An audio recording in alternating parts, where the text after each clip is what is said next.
Hey folks, Dave here, and I like knives surprisingly much. This is the Boker Kalashnikov Blade Ops, I believe, exclusive, the Recurve XL, and this is what I carried for my last week of work, this previous week of work. And this has been an odd experience. Heads up, just because transitioning seasons, my job is transitioning roles. Therefore, this will probably be the last work week for a while, which is unfortunate because there's a lot of stuff that I wanted to get to. But this week, carrying this big old thing was a legitimate pleasure. This knife has four primary characteristics. It is a push-button automatic, it has Oz 8 steel, it is chisel ground, which I'll explain in a second, and it's a recurve. 3 of the 4 of those I actively dislike. Surprisingly, they do come together in this knife. Now, there's a lot of issues with it that I'll go into in more detail when eventually I do get around to doing the review. I just thought that this blade shape was so much fun. Being a recurve, obviously, it sits between these two styles of knife. Well, this is a recurve, just much more subtle. And as extreme as this is, you've got a Warncliffe there in the end that you can use to open bags, packages, etc. But because it's Oz 8, the steel absolutely sucks, so it's not going to hold an edge for any time at all. However, when that happens, you've still got a very strong tip for piercing, get the knife into whatever you're going for, and then you've got a hawk bill right here that you can catch material on the inside of this curve, and even though this may blunt up something fierce, you're still going to be able to cut because the material is being grabbed by the tip and gathered in the main cutting surface. Chisel grind I am not a huge fan of, but again, thank you, JS, I believe. I did figure out how to sharpen it. It's not too terribly difficult. Just something I think is unnecessary, especially on Oz 8. But did not very much impact my usage of this knife. As big as it was, much like with the Mannix, this is something that I expected to sit bigger in my pocket. But it just didn't. This button in my big old chemical gloves is very easily pressable, very easily actionable, and you can close it with the one hand, something I was unable to do with the Mannix. And actually my biggest issue with the keyhone that, again, I'll talk about. I'm going to talk about this one fairly soon. The pocket clip. On the Kalashnikov line, the pocket clip is fairly divisive. And for good reason. I think it's very stupid.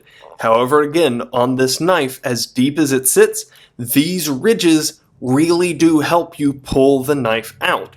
There are other ways of doing that. I think it's the Spyderco PPK, just the first knife that comes to mind for it, has some jimping or some texture on the pocket clip.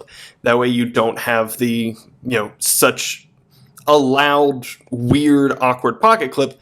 Little texture does the same thing. This is probably just a cheaper way to do that while still mimicking the ridges of the knife. I've used this in a work situation, but I wasn't wearing gloves at the time, certainly not as big a gloves. So I did not notice, this feature quite as well, because I could just grip it better with my bare hands. And I'm just now realizing, holding these up, that the big knife actually has the smaller pocket clip, which now I actually kind of understand the Benchmade bug-out clip. When that was released, there were a lot of people that started talking about appreciating a smaller clip on a bigger knife. And with this, I actually do understand that. It would be nice if Benchmade would do it on more stuff. Corrosion was also not an issue on this knife at all. Again, I haven't used it as much as my knives prior, just because transitioning to doing less cutting task in my job. And the Oz 8 might be a little bit more corrosion resistant than the 154 cm that was on the launch. I don't know that. I think that. Please correct me if I'm wrong, or I'll just correct myself. But here, this is Sharpie from where I tried to resharpen it. This recurve is going to come up in the review of sharpening ease. But there's no real blemishes. The paint, which is a lower quality coating than the DLC, it's not going to stick as well or as long, but it held up. There's no kind of rust issue here. Might be on the spring. When I disassembled this thing, there was definitely issues with both springs. And long term, there might be issues with this one. But blade-wise, at least, perfectly fine in that way. In short, my work week experience with this knife has been more positive than what I believe the review is going to be. There's a lot of things about this knife that I very much do not like academically, I guess, and I'm going to fuss about those at length when it comes that time. So look forward, you. But in the field, in usage, in needing this to do a job, it accomplishes it. It accomplishes it well.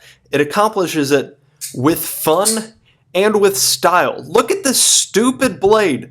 This blade is stupid. It's so dumb. It's gas stationy.